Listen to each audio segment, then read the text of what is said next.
Squirrels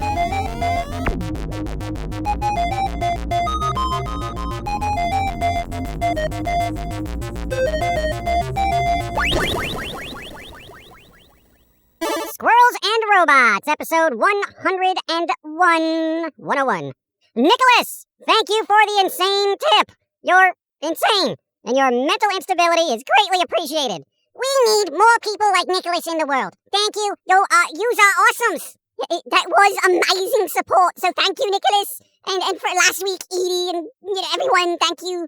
And thank you, John, once again, for the snail mail tip. Much appreciated. It's odd. This time of the year is weird, because generally, I feel like, this year especially, right, people have been, stepping up and contributing to, like a Christmas bonus for us. We never had a job that gave us a Christmas bonus. Yeah, retail is not known for their Christmas bonuses. But, actually, now that I think of it, we never had a job that actually gave us a Christmas bonus. Like, a Christmas bonus in retail is, here's some more hours you can work, So thank you, one and all, great and small, for the recent support. Also, for those supporting, we're kind of weird about emailing you and being like, oh, hey, thanks, because, it's your email. You probably get enough junk in there as it is without some weird thank you note getting lost. But we shall thank you here. That is what we do. Besides, it's much more personal this way. Thank you. Thank you. Yes, what they said times 2. Okay. So, for everyone supporting, whether you're purchasing those one-of-a-kind sketches on Etsy, thank you. To merch purchases, thank you. And randomly telling us to shut up and take your money, thank you. And for the random gifts from basically everyone on Twitch and stuff, it's been humbling. Quite literally. I mean, there's too many people to name.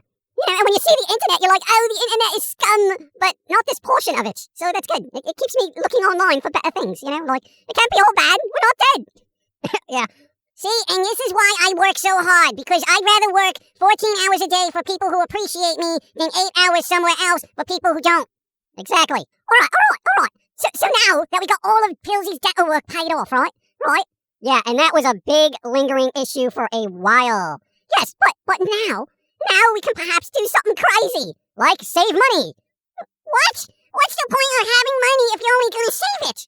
Well, I'm kind of assuming you're going to fracture some teeth sometime in the future, so frankly, I'm going to bank what we can to prepare for the inevitable dental bill probably 8 months from now. Well, this wouldn't be a problem if glass wasn't so tasty. Well, stop chewing glass. I don't know, and where else am I going to get my sharp, stabby, bowel-moving roughage?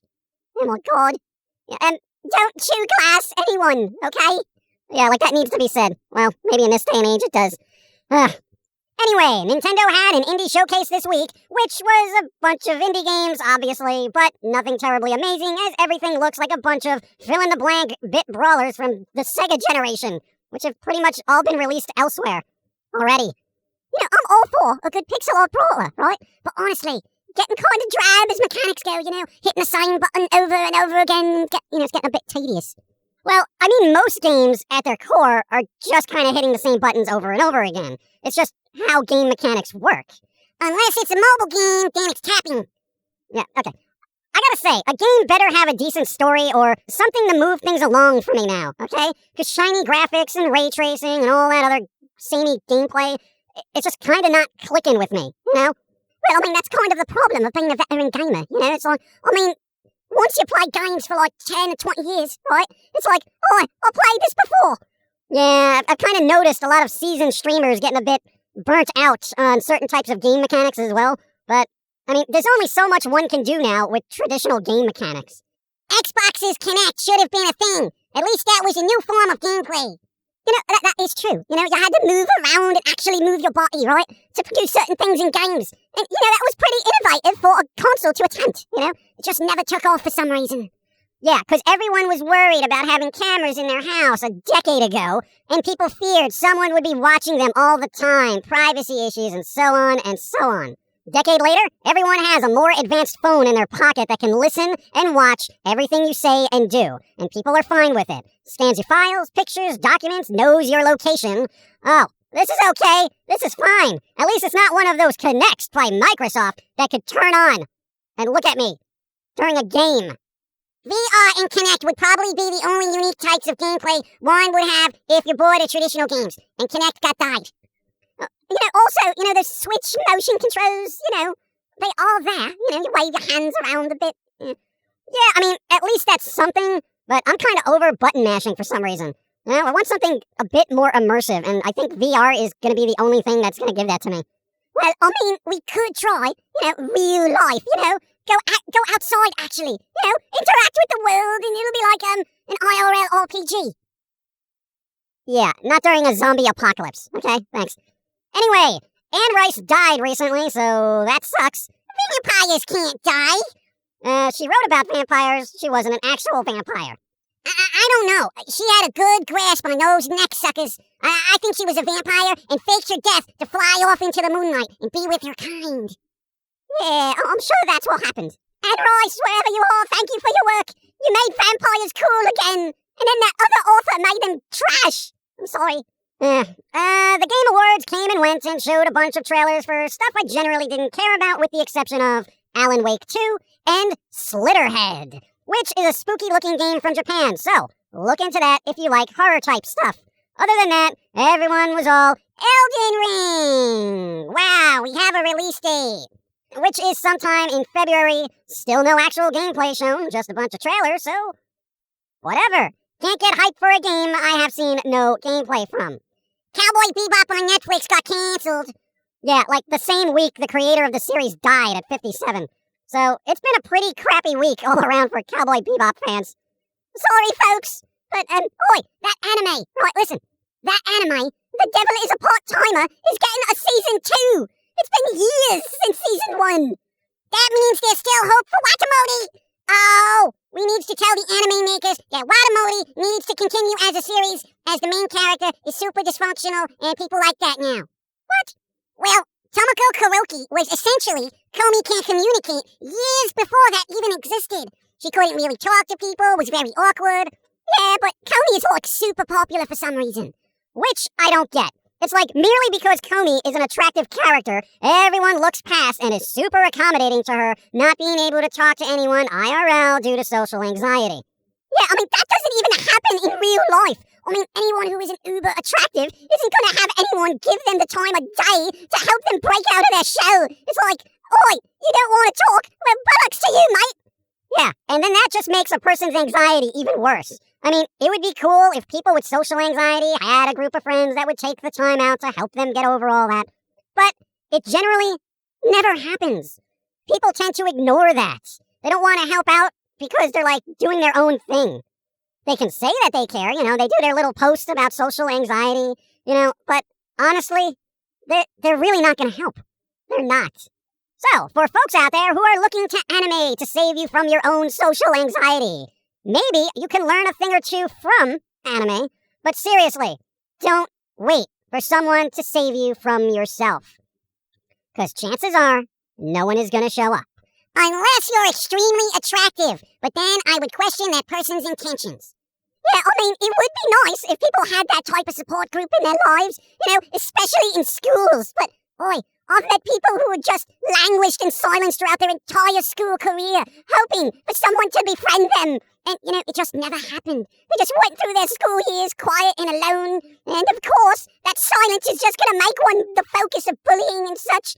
And, teachers and counselors are all like, oi, stop being so quiet and go out there and make friends, but it's too late. Your social anxiety made an indelible mark on your person, forever making you a target of ridicule and isolation. Wow, projecting much? I'm just saying, The only way you can get over anxiety is to do it yourself. Yeah, it's scary as hell, man. But, it's going to be an ongoing process that could last years. But you gotta stick with it. Get out there. Little things at a time. Yeah, it's rough. I don't know. For people with social anxiety, don't put your faith in one cartoon, hoping that it will map out how your future may be. Go with the more realistic cartoons that will kind of tell you how it is. Don't wait for someone to save you. Save yourself. Trust me on that. Anyway, let's see. A few more things to get through before we wrap up. Batman, the animated series, yes, the good one, is apparently going to get audio dramas made, with certain cast characters returning to their iconic roles. Allegedly.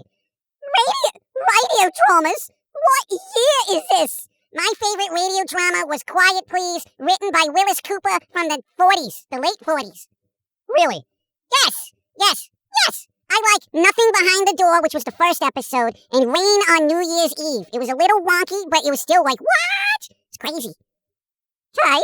Seems rather odd to have radio dramas in this day and age, but it's cheaper than animating, I suppose. Yeah, maybe we should just do that. Come out with a bunch of radio dramas. Oh, wait, we did that about a decade ago. All the lost episodes of Neurotically Yours ended up on a disc. Yeah, they're probably on Spotify now. Oh my God, that's right! We were the fad before the fad! And you want to know why? Oh God, why? Because we used to listen to radio dramas all the time, and we wanted to do something like that. And we tried our best, and we did what we could, and it just didn't reach people.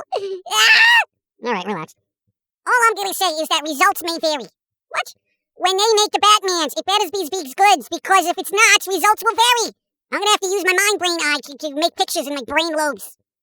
Yeah, I mean, at least that's a way to get people to kind of use that inner mind thing going on. Or at least that should be going on. The imagination. You know, I'm not quite... I mean, people stare at things so much, I'm not quite sure how much mind pictures they're making these days. I don't know. People, make mind pictures. Anyway, we're out. Everyone, thank you for supporting and doing that thing you do so we can keep doing the things we do. It is much appreciated. Thank you. Yes, appreciation for your existence is here. Why is Josie so quiet? Because I have nothing to say. The world is what it is. Until I obtain access to launch codes, there's not much I can do about it.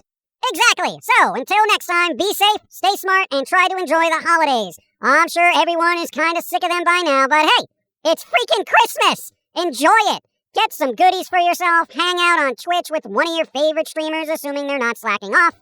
Oi, is that pumpkin guy streaming on Christmas? As far as I know. And what about that lady person? Will she also be streaming? As far as I know, yes. So, there you go. Now, no one has an excuse to be alone on the holidays. Are you going to be on either of those streams? No. I want to be left alone on the holidays. Alright, fair enough. You people out there, you check the VOD description for links, and then you follow them on the Twitch, and then turn on the notifications so you know when they're live, but it's going to be Christmas, so Christmas. Sometime. We don't know when. I'm going to have to talk to people in real life that day. So when they shut up, we can start talking to you. Yeah, am I the only one that feels like it was easier to follow things years ago? There were a lot less things to follow, and the internet wasn't pay to win at that point. Okay. Ow. Pay to win. That is the worst game mechanic. I hate it the most. Yeah. Later, everyone. Seriously, thank you again. Be well. Merry everything. I don't care what you're celebrating. Try to do it joyously. The last couple of years have sucked for everybody. Try to squeeze out a little bit of holiday spirit if you can. You know, you even have to squeeze it out of somebody's neck. That's a little grim, isn't it? Well, you know, you gotta do what you gotta do to be happy, okay? Especially in the state of things. Fair enough. Right, I'm gonna stand over there now.